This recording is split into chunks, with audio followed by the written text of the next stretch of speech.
Hello बच्चों, आज जो हम टॉपिक पढ़ने वाले मैं पहले सारे बच्चों को बता दूं। थोड़ा सा ब्राइटनेस तेज कर लेता हूं जिससे मैं दिखना शुरू हो जाऊं। ओके, अच्छा लग रहा हूं मैं। तो आज मैं जो बात करने वाला हूं बेटा, वो बात करने वाला हूं सेकंड चैप्टर आईसीएसई बोर्ड का, जिसका नाम है केमिकल बॉन्डिंग। पहले तो मैं सारे बच्चों को बिल्कुल क्लियर कर दूँ, ये दो शब्दों से मिलकर बना हुआ है। पहला क्या, केमिकल, और दूसरा बॉन्डिंग। तो ये बात हमको पहले समझना है कि भैया 2 एटम हुए, 4 एटम हुए, 5 एटम हुए, 50 एटम हुए, लेकिन इनके बीच में एक फोर्स ऑफ अट्रैक्शन लगे और एक मॉलिक्यूल बना ले। देखो, अब ऐसा नहीं है कि ये 50 एटम भी मॉलिक्यूल नहीं बना सकते, बना सकते हैं। लेकिन मैं अभी छोटा सा एग्जांपल लेता हूँ, किसके लिए, ऑक्सीजन के लिए। तो ऑक्सीजन के 2 एटम होते हैं भैया, इनके बीच में फोर्स ऑफ अट्रैक्शन आया, ये बन गया O2। तो ये जो फोर्स ऑफ अट्रैक्शन डेवलप्ड हुआ, जिसकी वजह से ये O2 बन गया, इसी को हम लोग क्या बोलते हैं, केमिकल बॉन्ड। उस पूरे प्रोसेस को हम लोग क्या बोलेंगे, केमिकल बॉन्डिंग।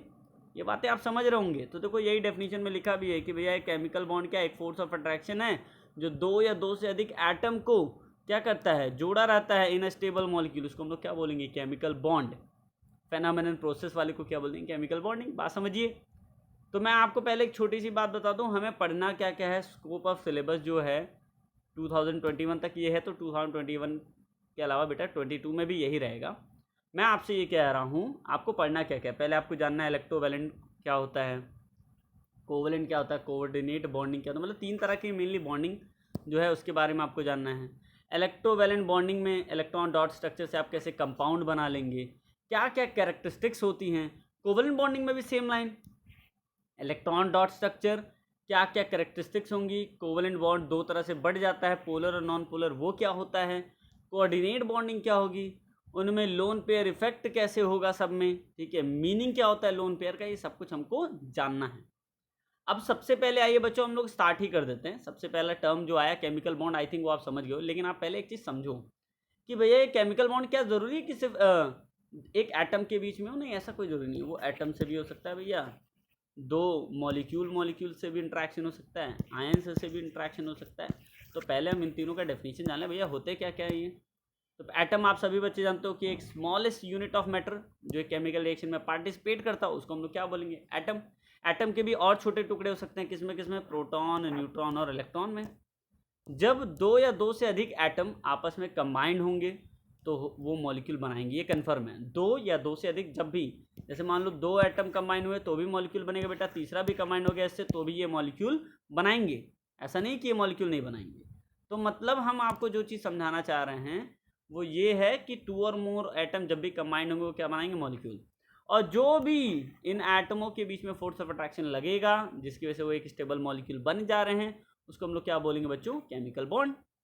अब कई बच्चों के दिमाग में ये भी सवाल आता है कि सर एटम में इलेक्ट्रॉन, प्रोटॉन और न्यूट्रॉन वाला तो सारे बच्चे 9th में सुने होंगे कि एक एटम है जिसके अंदर न्यूक्लियस में कौन रहता है, प्रोटॉन, और बाहर कौन रिवॉल्व करता रहता है भैया, इलेक्ट्रॉन। कौन रिवॉल्व करता रहता है, इलेक्ट्रॉन।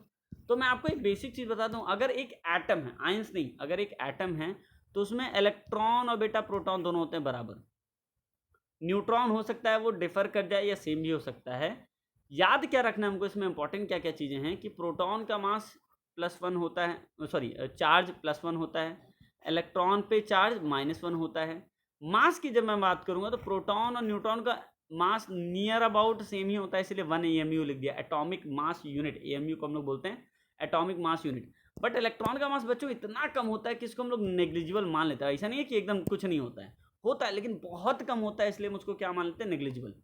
अब जनरली हम लोगों से एक और सवाल किया था कि भैया एटम तो अपनी जगह सही है, बट ये एलिमेंट क्या है। देखो सच्चाई बोलूं तो एलिमेंट का मतलब, जैसे मान लो ये एक पेन है, ठीक है, ये पेन किससे बना हुआ है, आयरन। तो आयरन इसका क्या है, एलिमेंट है, ठीक है भैया, आयरन से मिलकर बना हुआ है।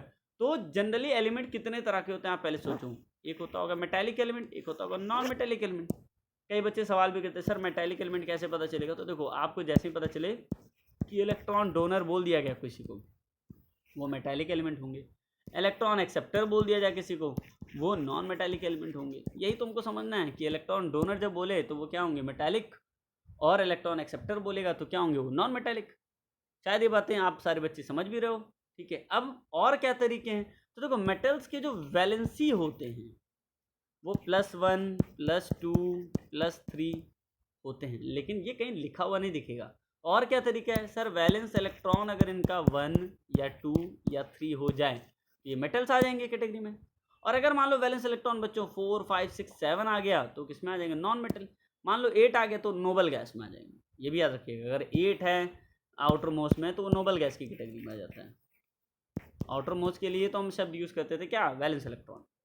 अब केमिकल कॉम्बिनेशन जनरली कैसे होता होगा, यहीं से हमको केमिकल बॉन्ड के बारे में समझना है कि हो सकता है एक एलिमेंट दूसरे एलिमेंट को इलेक्ट्रॉन दे दे, या हो सकता है एक एलिमेंट दूसरे एलिमेंट से इलेक्ट्रॉन शेयर कर ले। शेयर का मतलब और ट्रांसफ़र का मतलब पहले समझो। इसके लिए मैं एक आपको छोटी सी कहानी सुनाता हूँ। जैसे मान लो एक इंसान था ए और एक इंसान था बी। ए बहुत अमीर था, बहुत अमीर, तो इसको इलेक्ट्रॉन दे सकता है। लेकिन ए और ये बी जो मतलब मान लो दोनों अलग अलग भी थे, लेकिन बहुत अमीर नहीं है दोनों भैया, देने होने के मूड में नहीं है किसी को। तब उस केस में एक ही ऑप्शन बचता है कि भैया लाओ शेयर ही कर लें। शेयर का मतलब होता है कि कभी तुम इसको रख लेना, कभी हम इसको रख लेंगे।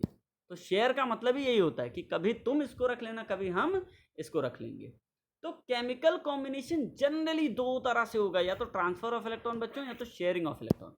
अब हम सभी लोगों को ये बात समझनी है कि transfer of electron, sharing of electron से पहले क्या हम सबका इलेक्ट्रॉनिक कन्फिग्रेशन करके एक वैलेंस इलेक्ट्रॉन नहीं बना सकते। तो देखिए यहाँ पे बताया भी है मैंने क्या, ये पूरे बुक नहीं बता रही है कि एलिमेंट जो होते हैं 3 पीरियड के कैसे कैसे होंगे। तो हाइड्रोजन के बाहर सिर्फ एक ही इलेक्ट्रॉन होगा, हीलियम के बाहर 2, ये स्टेबल है याद रखिएगा हीलियम, ठीक है। लिथियम में अंदर वाले में 2 इलेक्ट्रॉन भरा गया, अभी भी 1 इलेक्ट्रॉन बचा हुआ, तो बाहर वाले इलेक्ट्रॉन में 1 इलेक्ट्रॉन चला गया, ठीक है।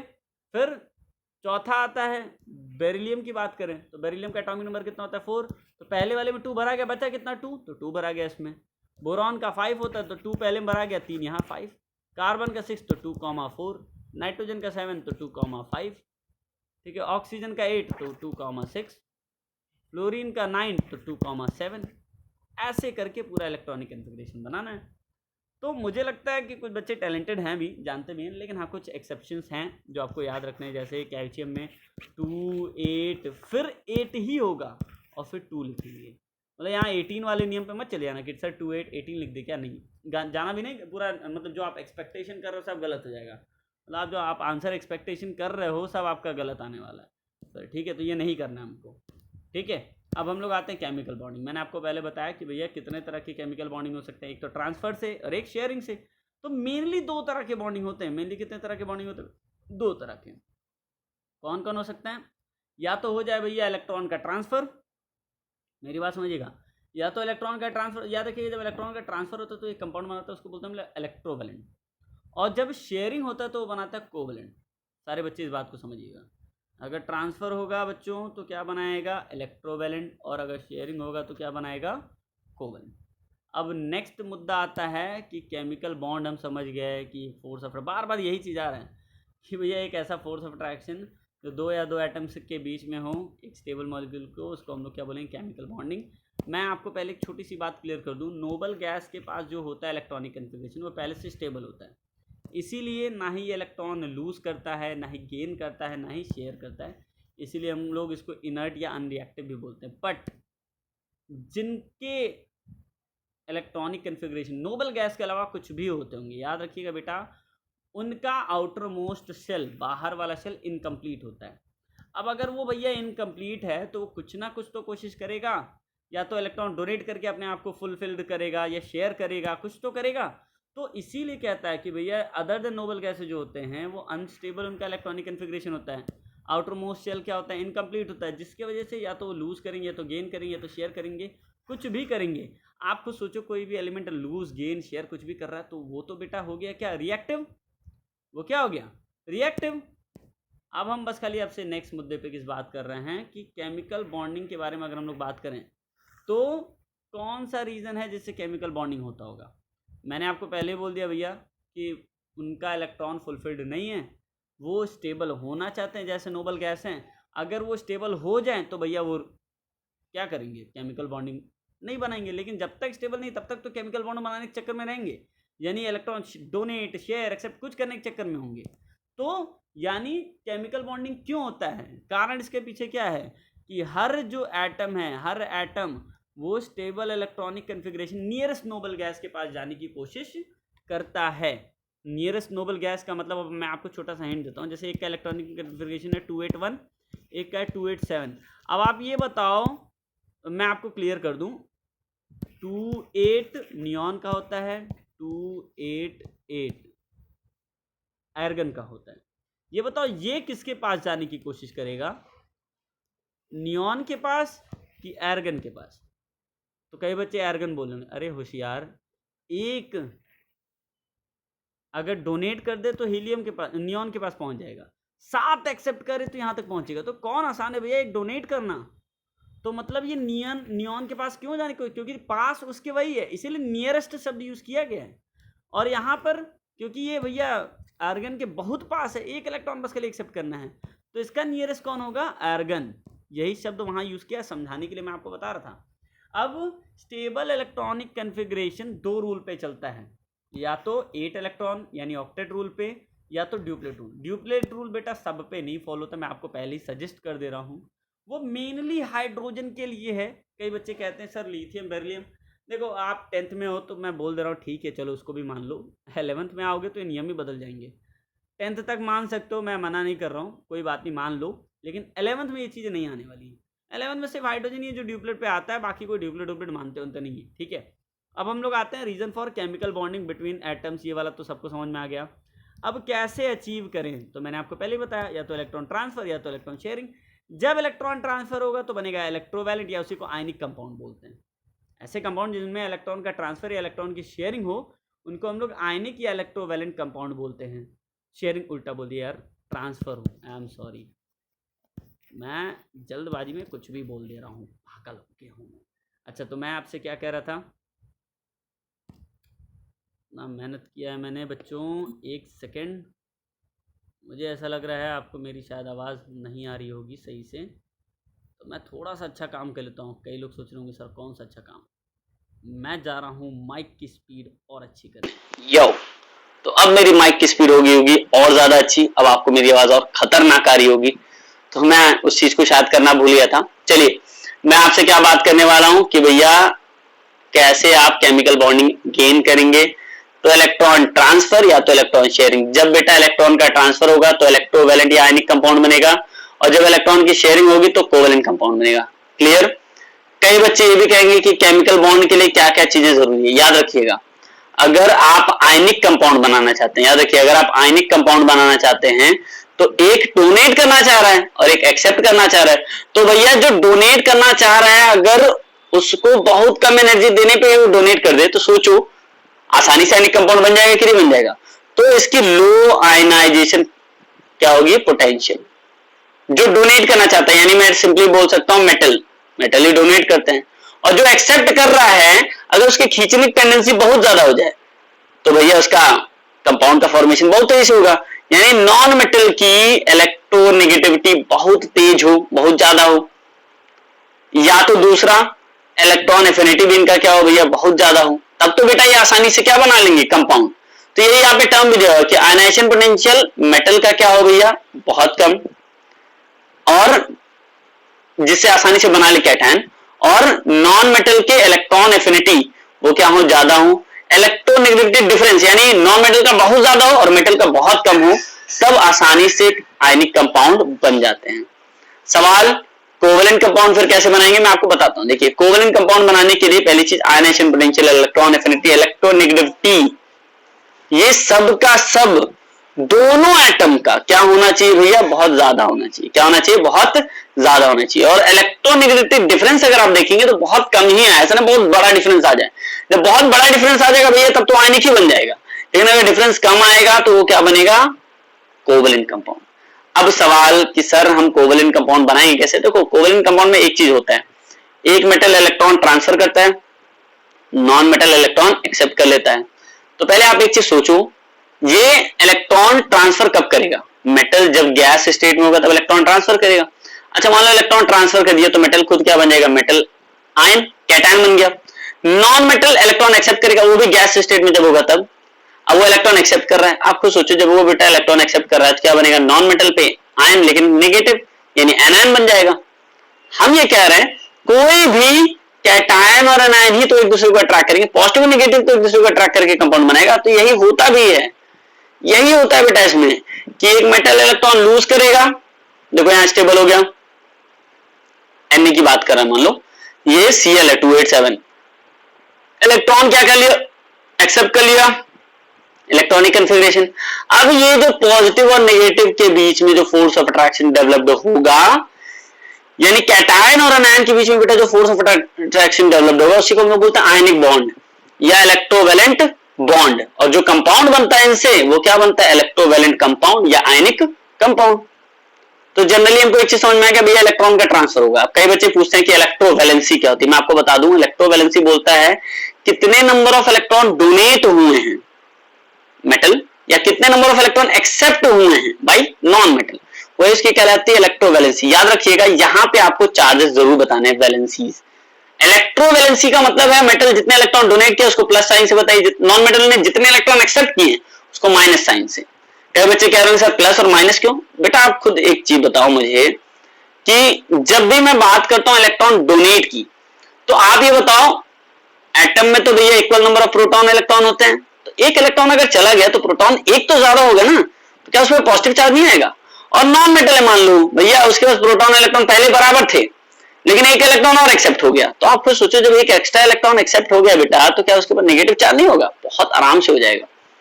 अब नेक्स्ट टर्म हमारा जो आता है, या आप शायद सारे बच्चे देख भी रहे हैं समझ भी रहे हैं, मैं आपको फिर भी दिखा देता हूं। देखो जब कोई इलेक्ट्रॉन डोनेट करता है तो कैसे कैसे चार्ज आता है। एक इलेक्ट्रॉन डोनेट किया 1 प्लस चार्ज, 2 डोनेट किया बच्चों 2 प्लस चार्ज, 3 डोनेट किया 3 प्लस चार्ज। ये पूरा टर्म बता रहा है, पहले से 2 डोनेट किया है एक और डोनेट कर दे रहा है, ठीक है। तो ये चीजें आपको समझना है। जब लॉस ऑफ इलेक्ट्रॉन होता है उसी टर्म को हम लोग बोलते हैं ऑक्सीडेशन। गेन ऑफ इलेक्ट्रॉन होता है बच्चों उसको हम लोग क्या बोलते हैं, रिडक्शन। तो यानी आप ये भी कह सकते हो कि भैया ऑक्सीडेशन और रिडक्शन इनमें दोनों होता है।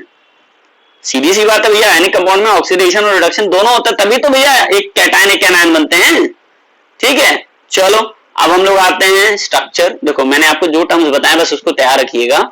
सोडियम का इलेक्ट्रॉनिक कन्फिग्रेशन, का इलेक्ट्रॉनिक कन्फिग्रेशन देख लिया, इलेक्ट्रॉनिक कन्फिग्रेशन पहले लिख लो, लिख लिया। सिर्फ बाहर वाले शेल की तरफ ध्यान दो, बाहर 1 इलेक्ट्रॉन है बाहर 7 है। कहां पे ये पहला वाला जाना चाहेगा? जो इससे पहले नोबल गैस है, क्योंकि एक ही इलेक्ट्रॉन का फर्क है वो नोबल गैस है, तो ये एक इलेक्ट्रॉन डोनेट कर देगा। ये कहां जाना चाहेगा? जो उसके आगे एक नोबल गैस है, तो एक इलेक्ट्रॉन ये एक्सेप्ट करेगा। तो देखो इलेक्ट्रॉन लूज करने के बाद ये बन जाएगा Na+, इलेक्ट्रॉन एक्सेप्ट करने के बाद क्या बन जाएगा Cl-। अब Na+ और Cl- जब आपस में जोड़ेंगे तो क्या बन जाएगा NaCl। लेकिन आपको दिखाना पड़ता है कि Na ने एक इलेक्ट्रॉन डोनेट किया किसको, Cl को। जब Na ने डोनेट कर दिया तो Na क्या बन गया, Na+, और ये क्या बन गया Cl-। उसके बाद क्या बना, NaCl। ये तीनों प्रोसीजर आप बनाओगे बेटा तभी आपको ISC बोर्ड में पूरे नंबर मिलते हैं, नहीं तो चटनी मिल जाता है। आयनिक इक्वेशन ये चलेगा, आयनिक इक्वेशन ये चलता है कि भैया ये Na+ बन गया Cl- बन गया, Na+Cl NaCl बन गया। लेकिन अगर इलेक्ट्रॉन डॉट स्ट्रक्चर कहेगा तो कौन डोनेट कर रहा है, Na किसको डोनेट कर रहा है, Cl को। Na डोनेट किया तो बन गया Na+, और Cl एक्सेप्ट किया तो बन गया Cl-। एक गलती मत करना, Cl- पे पहले Cl पे 7 ही इलेक्ट्रॉन होते थे, गिनिएगा आप। लेकिन Cl- पे आपको 8 इलेक्ट्रॉन भी दिखाना है, नहीं दिखाओगे नंबर उड़ जाएगा, ठीक है। एक तो ये हो गया, एक है बेटा ऑर्बिटल स्ट्रक्चर। देखो ऑर्बिटल स्ट्रक्चर में ज्यादा कुछ नहीं करना रहता है, Na के इलेक्ट्रॉन को डोनेट करना था। देखो पहले से इसका एक शेल गायब हो गया तो इसकी साइज थोड़ी छोटी बताएगी, Cl में 1 इलेक्ट्रॉन आ गया, इसकी साइज बड़ी बताई। इनको जब आप कंबाइन करोगे, ठीक है, साफ साफ ऐसे ब्रैकेट में बताना है कि प्लस या माइनस, इनको जब आप कंबाइन करोगे तो NaCl बन जाएगा, ठीक है। तो ये भी एक NaCl का ही स्ट्रक्चर है, लेकिन ये किसमें है, ऑर्बिट स्ट्रक्चर में, 9th में आपने पढ़ा था। अब हम लोग आते हैं कैल्शियम ऑक्साइड का। सारे बच्चे समझिएगा, बाहर 2 है बाहर 6 है, मतलब ये 2 इलेक्ट्रॉन देगा, ये 2 इलेक्ट्रॉन एक्सेप्ट कर लेगा, दोनों स्टेबल हो जाएंगे। वही किया अभी, +2 -2। आयनिक में +2 -2 CO बन गया। लेकिन इलेक्ट्रॉन में कैल्शियम दोनों इलेक्ट्रॉन किसको देगा भैया, ऑक्सीजन को। फिर बनेगा Ca+2 और O2 और फिर बनेगा CO। तो इजी तो है, मैं खुद ये बात मानता हूं, लेकिन बेटा जब तैयारी किए रहोगे तभी तो। ऐसा ना हो कि देख में मत करो, हम कह रहे हैं कि नहीं बहुत इजी है तो हो जाएगा। नहीं नहीं, ये इजी नहीं हो सकता भैया, देखना पड़ेगा कि इलेक्ट्रॉन कैसे डोनेट हो रहा है, कैसे एक्सेप्ट हो रहा है। देखो ऑर्बिटल में भी साफ साफ बताया हुआ भैया कैसे इलेक्ट्रॉन डोनेट हो रहा है। देखो 2 इलेक्ट्रॉन ये भी कर रहा है, तो आपको बताना पड़ेगा कि इलेक्ट्रॉन डोनेट हो रहा है। अब जैसे मैग्नीशियम क्लोराइड का एग्जांपल है, मैं आपको पहले एक छोटी सी बात बताऊं। मैग्नीशियम के बाहर 2 इलेक्ट्रॉन होता है, क्लोरीन के बाहर 7 इलेक्ट्रॉन होता है। 1 इलेक्ट्रॉन चाहिए, तो 1 इलेक्ट्रॉन मान लीजिए दे भी दिया, तब भी तो 1 इलेक्ट्रॉन बच रहा है मैग्नीशियम के पास, तो ऐसे 2 क्लोरीन आ जाएंगे बाहर 7 वाले। 1 इलेक्ट्रॉन इसको दे दिया, 1 इलेक्ट्रॉन इसको दे दिया, लेकिन हमको ये बताना है कि मैग्नीशियम ने अपने दोनों इलेक्ट्रॉन डोनेट कर दिए और दोनों क्लोरीन ने, एक क्लोरीन ने नहीं बेटा, दोनों क्लोरीन ने एक एक इलेक्ट्रॉन एक्सेप्ट कर लिए। क्या बन गया वो 2Cl माइनस। यही बात समझना है कि दो क्लोरीन के एटम दो इलेक्ट्रॉन एक्सेप्ट करके 2Cl माइनस बन जाएंगे। यहां के बाद आप इसको आयनिक में लिख सकते हैं, लेकिन इसमें आपको दिखाना पड़ेगा कि इलेक्ट्रॉन ट्रांसफर हो रहा है, Mg+2 बन रहा है, 2Cl माइनस बना, फिर MgCl2 बन रहा है। इलेक्ट्रॉन डॉट के लिए तो कंपलसरी है भैया। आयनिक तो ऐसे लिख सकते हो जैसे आप इमेजिन कर रहे थे, बट जो मैंने भी बताया भैया उसके लिए तो आपको करना ही पड़ेगा। ठीक है, समझ में आ रही है बात सारे बच्चों को? चलो अच्छा है, बहुत अच्छा है, समझ में आ रहा तो वेरी गुड वेरी गुड। अब हम लोग आते हैं कोवलेंट कंपाउंड पे। पहले मेरी बात आप लोग समझिएगा, मैंने आपको पहले ही कहा था कि इलेक्ट्रोवैलेंट कंपाउंड में तो भैया इलेक्ट्रॉन का क्या होता है ट्रांसफर, आयनिक कंपाउंड का क्या होता है ट्रांसफर। लेकिन जब मैं बात करूंगा कोवलेंट कंपाउंड की, किसकी मैं बात करूंगा? कोवलेंट कंपाउंड की। बड़ी खतरनाक बात है यार कोवलेंट कंपाउंड की। तो इसमें इलेक्ट्रॉन ट्रांसफर नहीं होने वाला है, इसमें इलेक्ट्रॉन ट्रांसफर नहीं होने वाला है। तो क्या होने वाला भाई साहब? तो इसमें होगा इलेक्ट्रॉन की शेयरिंग। इसमें क्या होगी? अच्छा एरो क्यों बना रहा हूं यार, इलेक्ट्रॉन की होगी शेयरिंग। अब शेयरिंग का मतलब समझो कि जैसे एक बंधु है, कह है सुनो हमारे पास एक इलेक्ट्रॉन है खूब ढेर सारे यहाँ छिपा के रखे हुए हैं। ठीक है, ये भी बंधु है, कह रहे हैं हमारे पास भी एक ही इलेक्ट्रॉन, इसके पास खूब छिपा के रखा हुआ है। लेकिन जितने से मतलब है उतने की ही शेयरिंग होगी, जितने से मतलब है उतने की ही शेयरिंग होगी। और कैसे होगी? इक्वल शेयरिंग होगी। तो यहाँ पे साफ साफ लिखा भी हुआ है कि कोवलेंट कंपाउंड में शेयरिंग ऑफ इलेक्ट्रॉन पेयर होता है। क्या होता है? शेयरिंग ऑफ इलेक्ट्रॉन पेयर होता है बिटवीन वन एटम, ठीक है, या हो सकता है अदर एटम से भी हो, ठीक है। लेकिन क्या होगा याद रखना, each atom acquire stable electronic configuration, मतलब जब वो शेयर कर लें तो उनका जो इलेक्ट्रॉनिक कन्फिग्रेशन वो स्टेबल हो जाए। जैसे एक छोटा सा example, electronic configuration 27, electronic configuration 27, याद रखना दोनों को एक एक इलेक्ट्रॉन की जरूरत है, तो ये नहीं दिखाएंगे, ये छिपा देंगे, एक एक इलेक्ट्रॉन बस खाली सामने दिखाएंगे और इन्हीं की शेयरिंग होगी। तो देखो दिखाया भी हुआ है कि एक इलेक्ट्रॉन इसका इसका और एक इलेक्ट्रॉन इसका, देखो शेयर करके यही जो बीच में बना हुआ है ना यही है। अब इसको ऐसे समझना, तो मैं आपको थोड़ा सा तरीका देता हूं। जैसे मान लो 2 2 4 2 6 और 1 7 है। फिर यहां पर भी बेटा 2 2 4 2 6 और 1 7, यही दोनों पास आएंगे। अच्छा जब पास आएंगे ना तो कुछ ऐसे हो जाएगा, समझना बात को। तो यहां एक इलेक्ट्रॉन इसका आ गया, एक इलेक्ट्रॉन इसका आ गया, बाकी 2 2 4 2 6 जो था वही है। लेकिन अब एक चीज समझना, ठीक है, अभी ऐसे बना दे रहे हैं, अभी ऊपर वाला मत समझिएगा। हम ये कह रहे हैं, मान लो बेटा एक बार के लिए हम इमेजिनेशन करें कि हमको गिनना है टोटल नंबर ऑफ इलेक्ट्रॉन। क्या करना है? गिनना है टोटल नंबर ऑफ इलेक्ट्रॉन। तो 2 2 4 2 6 कह लो, कहीं सर 7। अरे मेरे लाल, अब जब शेयर कर लिए हो तो इसका भी हिस्सा ले लोगे जब इसको जरूरत होगी। तो 7 तो अपना ही था, एक इसका भी ले लिया, 8 इलेक्ट्रॉन। अब इसको जरूरत पड़ेगी तो 2 2 4 2 6 और एक 7 अपना था, एक इसका भी ले लिया, तो यानी ऑक्टेट इनका क्या हो गया? कंप्लीट। तो शेयरिंग ऑफ इलेक्ट्रॉन में बच्चों ऐसे ही है, ऑक्टेट क्या होता है? कंप्लीट होता है। ये बातें हमको समझनी पड़ेंगी। अब कई लोग कह रहे हैं सर यहाँ तो एक एक इलेक्ट्रॉन का तो समझ में आ गया। जैसे मान लिया आप ऑक्सीजन ले लें और हाइड्रोजन ले लें, तो ऑक्सीजन के बाहर 6 इलेक्ट्रॉन होता है, ठीक है, बात सही भी है। और हाइड्रोजन के पास 1 इलेक्ट्रॉन होता है। मान लो शेयर भी करेंगे एक एक इलेक्ट्रॉन तो 7 ही होगा। तो हमने कहा भैया जब 7 हो रहा है तो 2 हाइड्रोजन ले लो। कितना हाइड्रोजन ले लो? 2।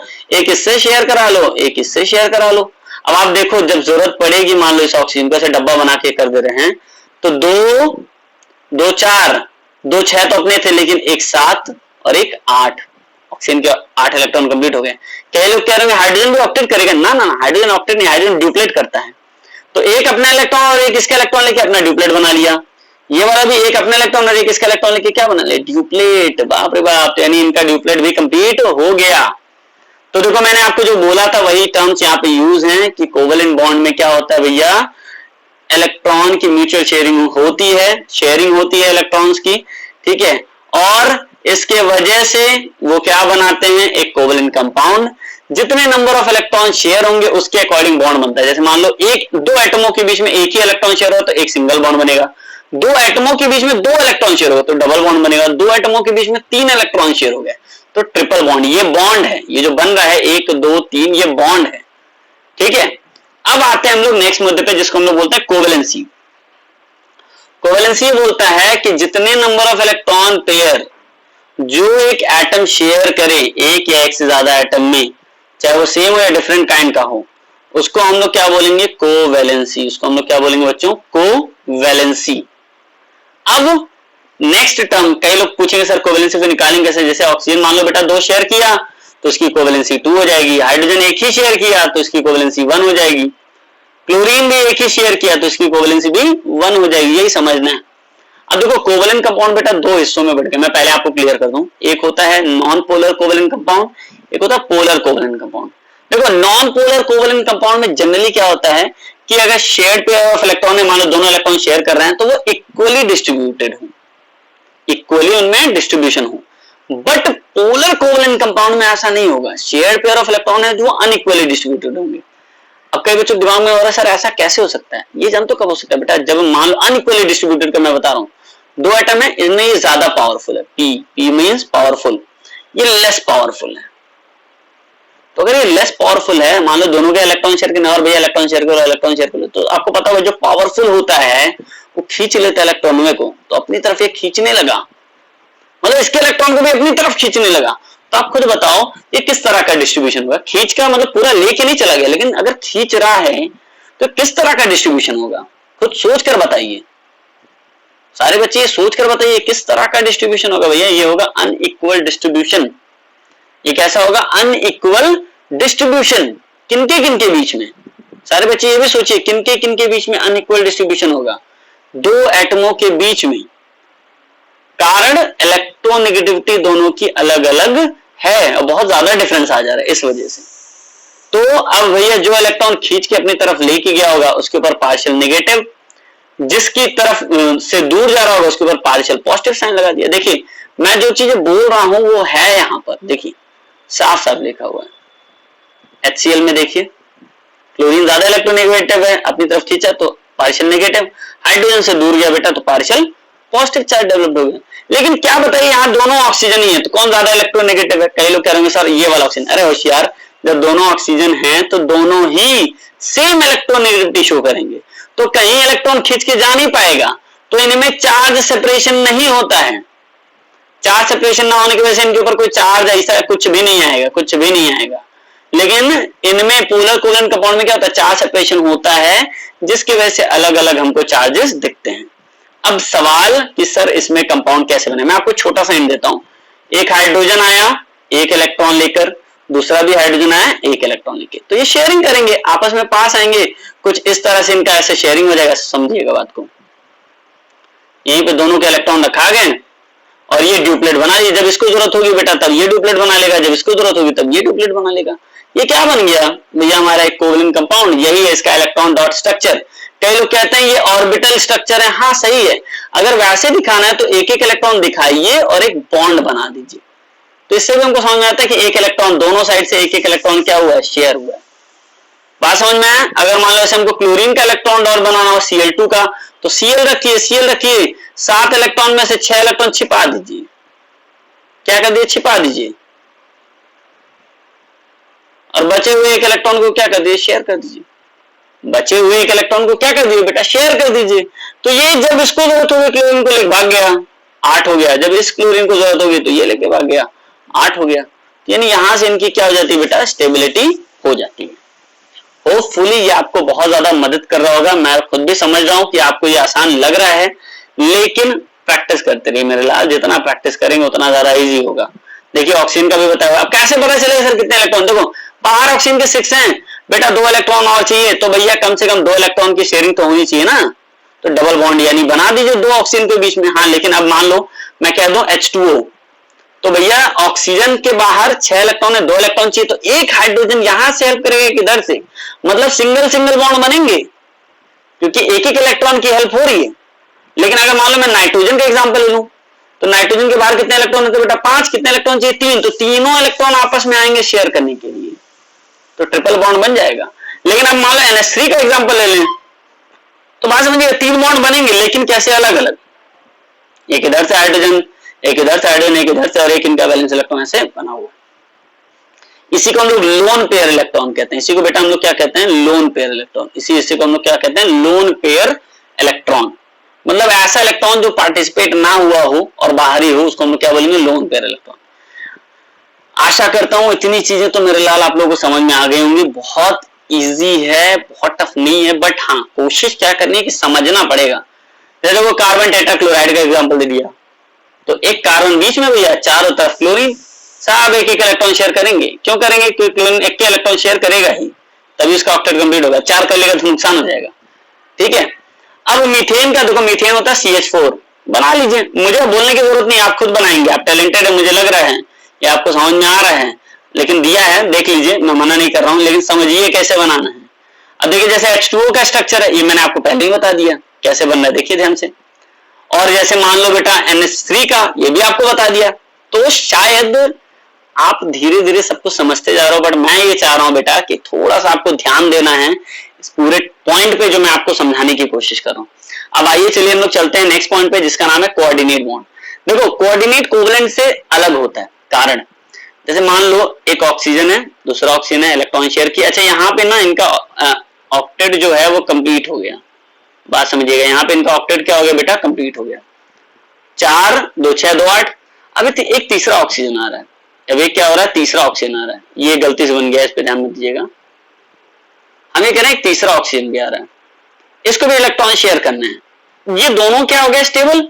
अब बेटा जब ये दोनों स्टेबल हो जा रहे हैं तो क्या ये पॉसिबल है ये इलेक्ट्रॉन शेयर करेंगे? शेयर अगर करेंगे इनका नुकसान हो जाएगा भैया, अगर ये शेयर करेंगे तो इनका तो नुकसान हो जाएगा। तो अगर ये शेयर करने पे इनका नुकसान हो रहा है, मेरी बात समझिएगा थोड़ा सा अच्छे से, मैं आपको समझाना चाह रहा हूँ बस, ठीक है।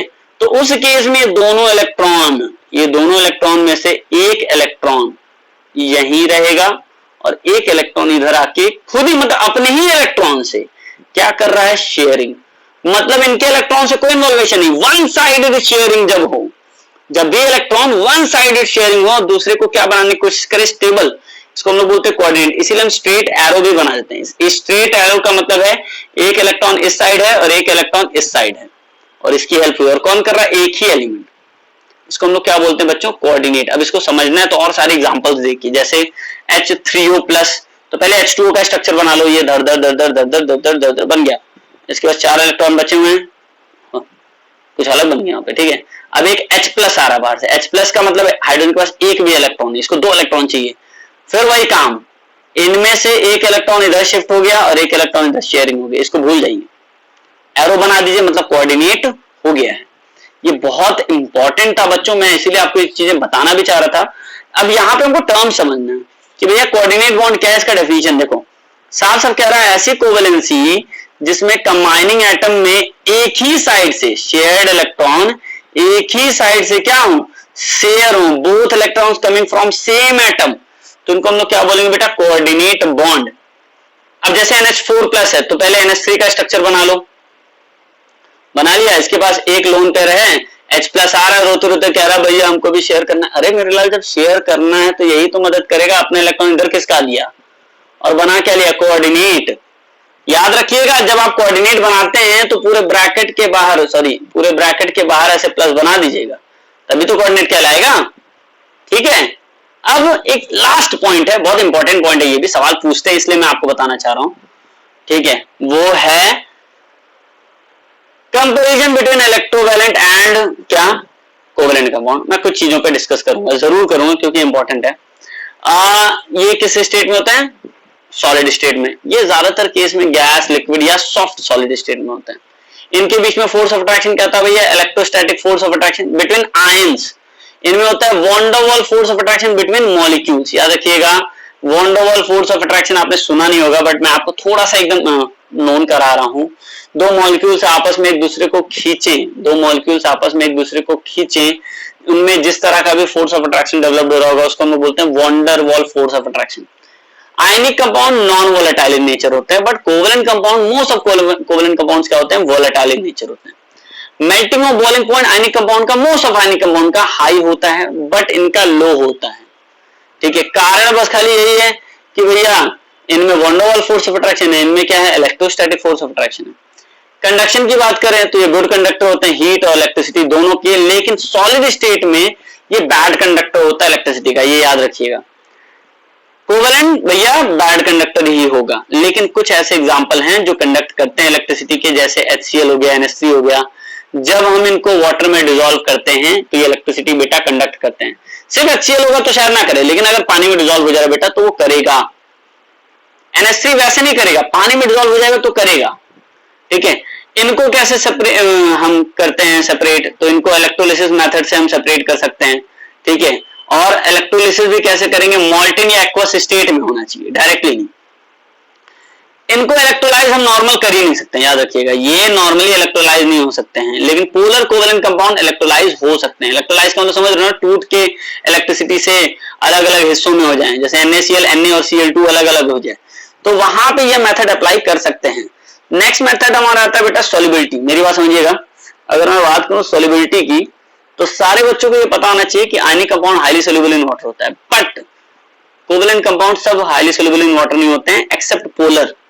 एक्सेप्ट पोलर की बात करूं तो नहीं सोल्यूबल होते, बाकी सब किस में डिसॉल्व होते हैं, नॉन पोलर सॉल्वेंट में, जैसे बेंजीन हो गया, ठीक है।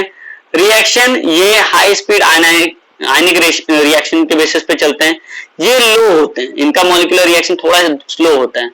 इनमें डिसोसिएशन होता है, इनमें क्या होता है, आयनाइजेशन, याद रखिएगा, इनमें डिसोसिएशन होता है, इनमें क्या होगा, आयनाइजेशन। वो भी किसके लिए हम जनरली बात करेंगे, पोलर कोवेलेंट कंपाउंड के लिए ही। ये इतनी चीजें अगर सारे बच्चों को समझ में आ गई हैं तो ये बहुत इजी पॉइंट था। मैं चाह रहा था बच्चों आप इतनी सारी चीजें पढ़ लीजिए, हो सकता है आपके बोर्ड में बहुत ज्यादा हेल्प करे। यहाँ तक स्ट्रक्चर्स बनाना सब कुछ सीख लीजिए बच्चों, और अगर आपको बाद में कोई दिक्कत होती है तो प्लीज आप मुझे बताइएगा, ठीक है। कमेंट सेक्शन में जरूर बताते रहिए, आपकी हेल्प करूंगा, और कोशिश यही रहेगी बेटा कि मैं जितना आपको मैक्सिमम टू मैक्सिमम बता सकता हूँ जरूर बताऊंगा। थैंक यू बच्चों। अरे भाई साहब, ओहो।